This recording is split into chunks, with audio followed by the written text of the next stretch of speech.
Hopefully, alright. Update po tayo sa cup din for today, guys. Grabe sa ngayon, guys, Grabe. Medyo may mga kaiba tayong balita for today. Ayon dito sa ating mga legit na sources, guys, Hindi naman tayo yung judgment para sa kanya. Pero, ito yung nating masasabi dito, guys. Ano ba naman nililigawan na si Daniel Padilla?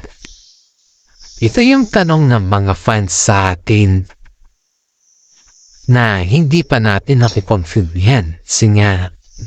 Si Daniel Padilla, guys, simula nang mag-break sila ni Kathleen ay hindi mo talaga nakausap kung may interview na maayos. Kasi si Daniel Padilla, guys, is nagtatago yan. Nagtatago sa komento. Ngayon siya. Hindi mo siya ma-interview ng gaya nung na pwede mo na siya nagkabihin. Pero sa mga ganyan na times, guys, simula nung wala sila ni Katrin Bernardo, ay hindi mo na siya mahagilap sa kamera. Parang kumbaga lang is pwede pa pang vlog, ganun lang, pictures, ganun lang. Pero yung gaya ng dati, wala na yun. Hindi na siya ganun. Pati nga yung mga business nila nun na yung parehas lang sila ni Kathleen, wala na yun. Si iba naman na kasi yung galawan ni Daniel. Iba na. Parang kumbaga is, yung gusto ni Daniel is yung siya lang, yung pamilya niya lang, pero yung girlfriend, hindi niya alam. Ngayon, guys, ito yung kwan ko dito. Ito yung update natin dito na wala pang na. Di ba si Katrin Bernardo po ay umattend sa ABS-CBN Ball. Ngayon, may nakapansin sa kanila na ayun, dito sa ating legit na sources natin, may nakapansin sa kanila na itong si Daniel Padilla, iba diretso lang si Katrin kasi yung unang dumahan tapos sunod yung incognito. After that, guys, itong si Daniel Padilla napansin ng mga isang pas. Di ba nagrampan na sila, di ba? Yung mga rampa-rampa na nila, okay na yun. Sa event na yun, guys, ay may napakapansin sa kanya na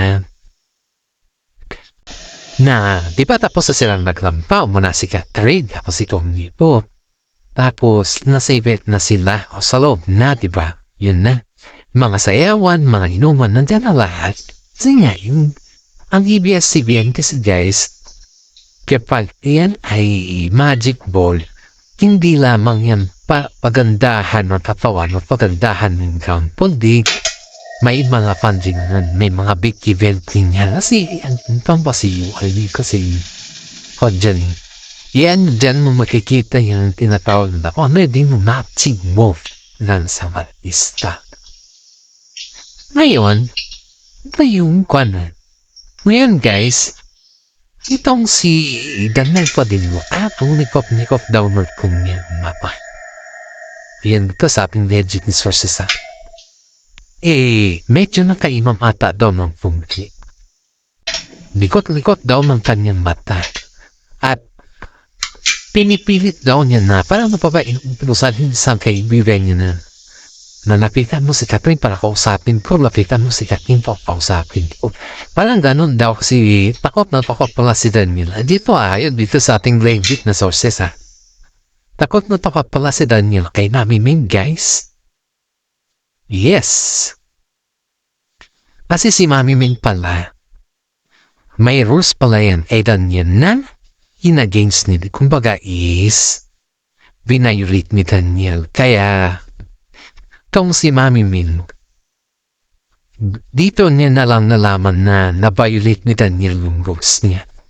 As in, guys, na-violate talaga ni Daniel. Kaya, ang dami nagsasabi na kasalanan naman talaga ni Daniel kung tutuusin mo. Kasi nga, kung nag-explain dapat siya or kung iniwasan niya yung mga dahilan niya, iniwasan niya ba yung ayaw na ayaw ni Catherine sa kanya? Eh, okay na sana. Kaso patuloy rin pala siyang nagyaganon.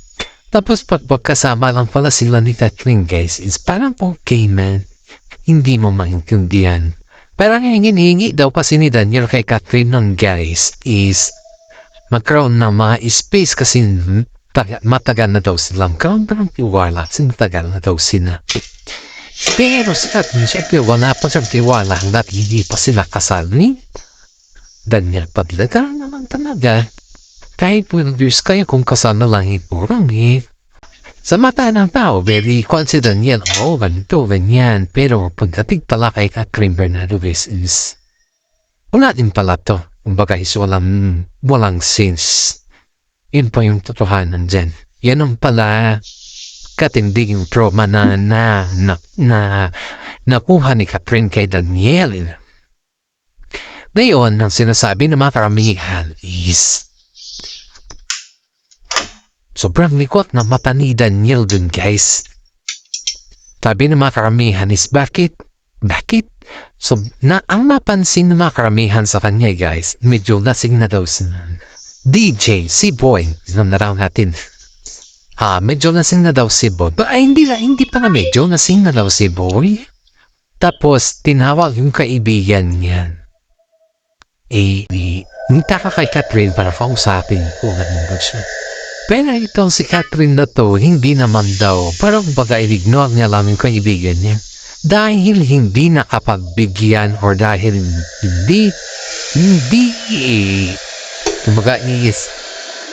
dahil hindi napagbigyan si Daniel kay Catherine, kaya heto na.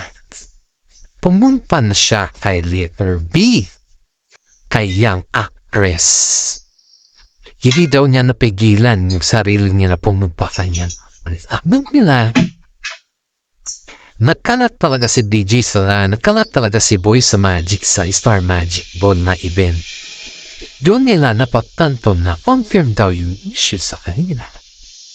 Kaya nasabi ng mga iba oh my God, I can't believe na nito pa talaga siya magkalat. Hindi lang napabigyan, ganun na kadad yung reaction.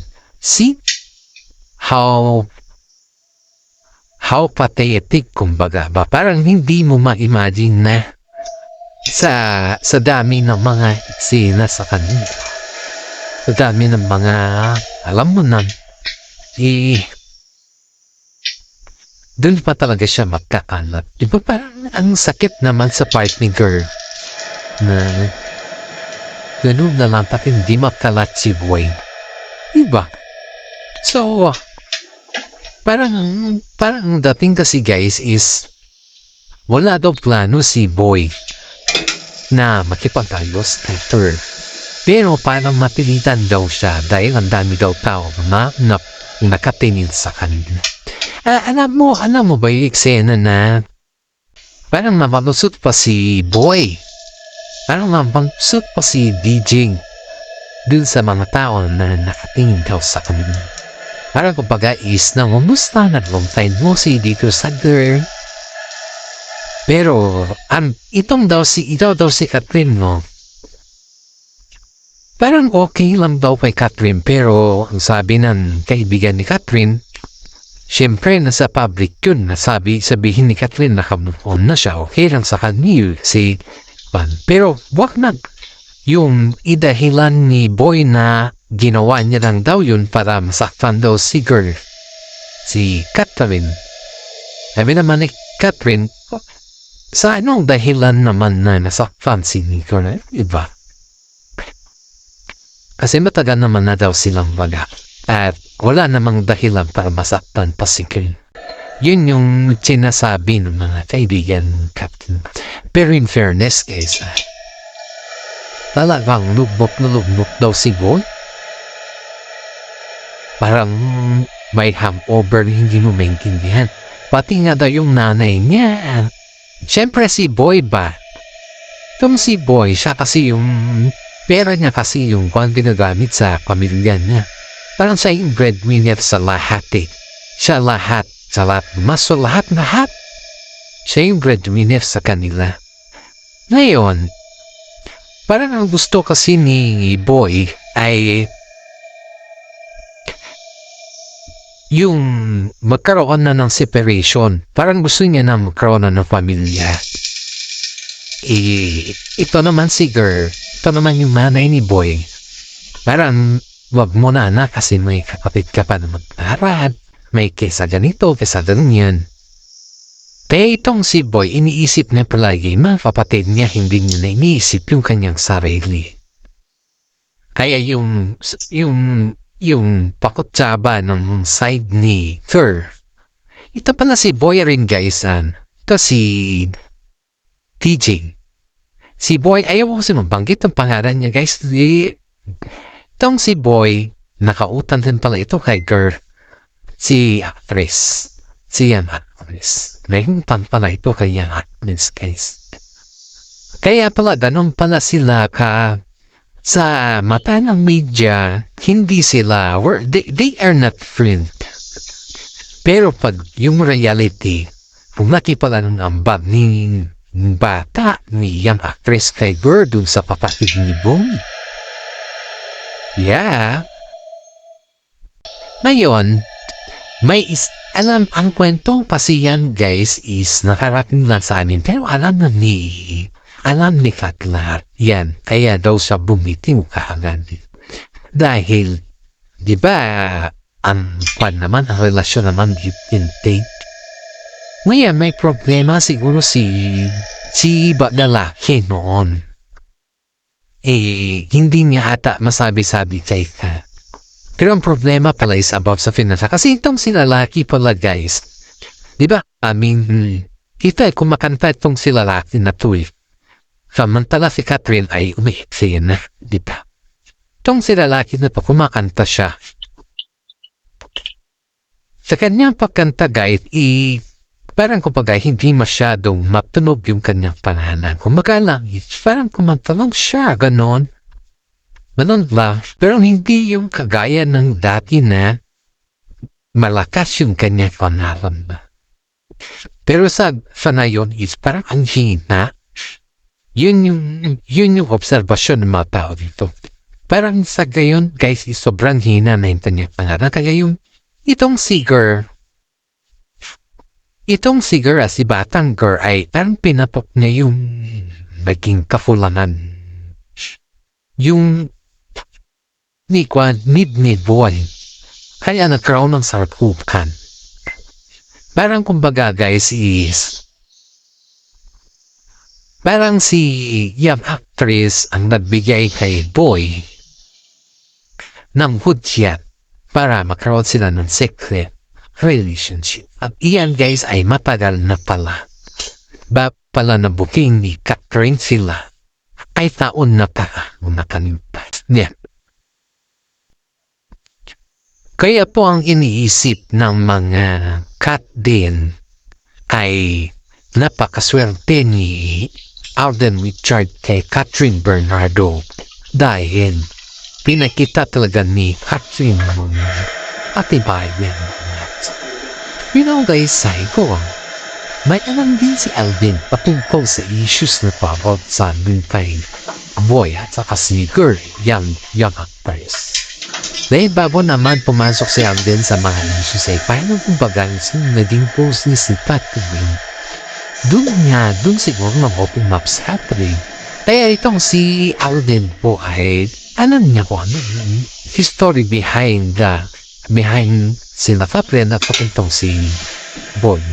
Kaya itong si Boy sobrang galit kay Alden Richard. Minhandam nagkumpara nga ang dami mag-compare kila Boy at saka itong si Alden Richard ay ang tagal, mas nauna pa daw ata si Boy sa showbiz compared kay, hindi ko alam po sino mas una sa kanila sa showbiz guys. Pero mas ang dami daw, kumbaga, mas ang dami daw pasabog ni Alden Richard compared dito. I don't know kung that's true kasi Pero ang daming napatunayan itong si Alden Richard compared hindi pa kay Boy. At yan guys ang daming nasasabi ko dun sa loob ng event na siguro hindi pa nabayaran ni Boy yung alam mo na, utang. Kaya kapit muna sa kapatid. Kasi in fairness guys, hindi natin in-expect na si Boy ay nagkalat yung para yung kanyang utang. Akala lang natin wala siyang utang. Yung pala, nagpangat guys. Kaya, hindi. Sabi nga natin sa akin, sabi nga natin sa mga kasama natin na huwag tayo mag-judge ng kapwa natin kasi yan, sa hindi natin anak ng bayan, huwag hindi. Yan nga po yung sinasabi ng mga karamihan dito guys na nakakawa daw sila kay Boy. Nakakawa daw sila kay Boy. Pero yung pagdating kasi sa pamilya daw ni Boy is maluho, lalong-lalo na daw yung kanyang nanay. Siyempre, pag nanay kasi yan guys, pag hindi mo pinagbigyan, papayumanit. Sila payumanit. Parang in-expect mo na hindi mo, hirap. Ay, hirap talaga. Sobrang hirap kung tutusin mo. Pero ang sabi daw ni Catherine sa kanya, hindi nung sila daw ni Boy. Wala daw nababanggit ni Boy na ganun. Pero ang nagputos ata kay Boy is yung mudra. Kasi yung mudra daw ata guys, ayun dito sa ating legit ng sources. Nung kasagsagan pa ng kanyang boyfriend, dahil boyfriend ay sagan pa ng kanyang boyfriend. Medyo hinayaan na daw ni mudra yung si Boy na kung ano daw yung gusto niya sabihin, kung ano daw. Pag may mga problema, nandiyan si mudra. Pero nung magkahiwalay daw si mudra at saka si Juan, mudra at saka dito si boyfriend niya, dito naman nag-start sila Catherine ang Boy.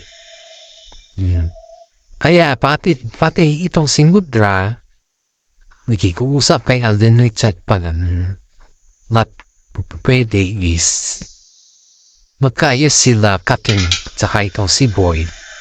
Kaso nga lang si Mami ba mas minabuting niya na hindi na mo na hindi na mo na magganon mag-copy dahil stress pa yung anak niya. You know guys, may tama naman si Mami Ming. Hindi naman kasi lahat ng mga bagay ay kita naman natin na lahat naman kasi ng mga bagay noon ay binibigay niya kay Boy. Ito si Catherine noon guys. Ayun dito sa ating legit na sources.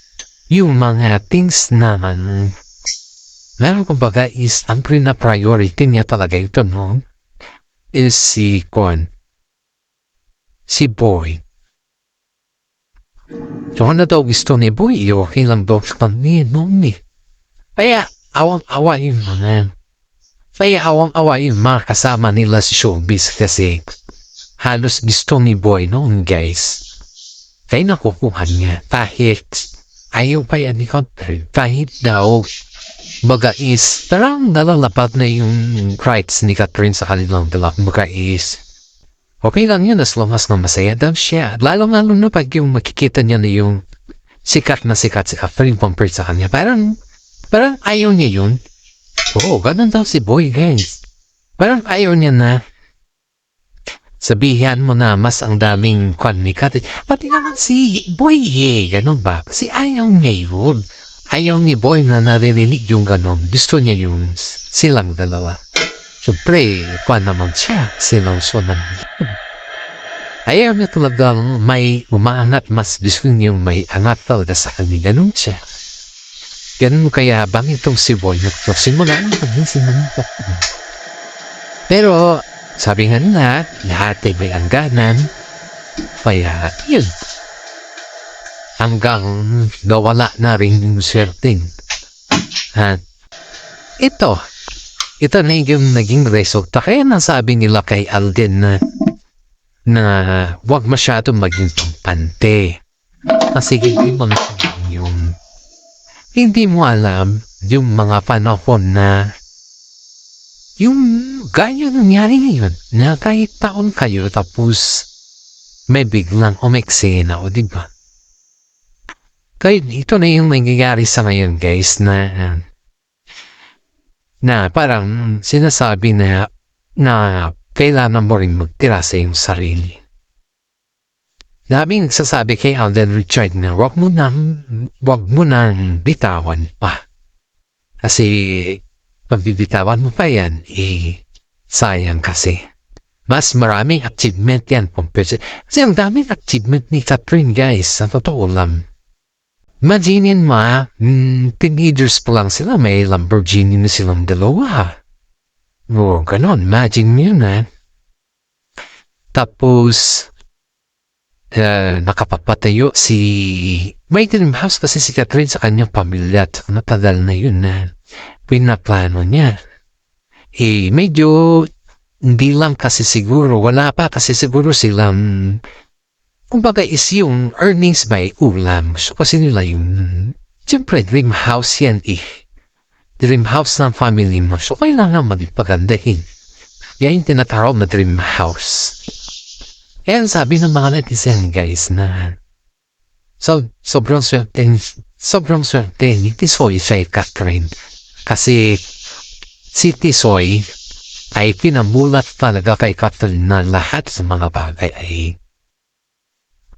kaya ng masabay na. At si Tisoy naman guys is hindi naman siya mukhang pera na tao na.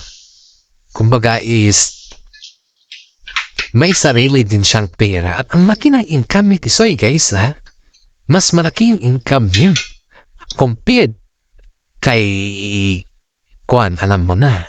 And this is for today guys. Hanggang dito na lang po yung ating updates. Maraming salamat at God bless po sa ating lahat.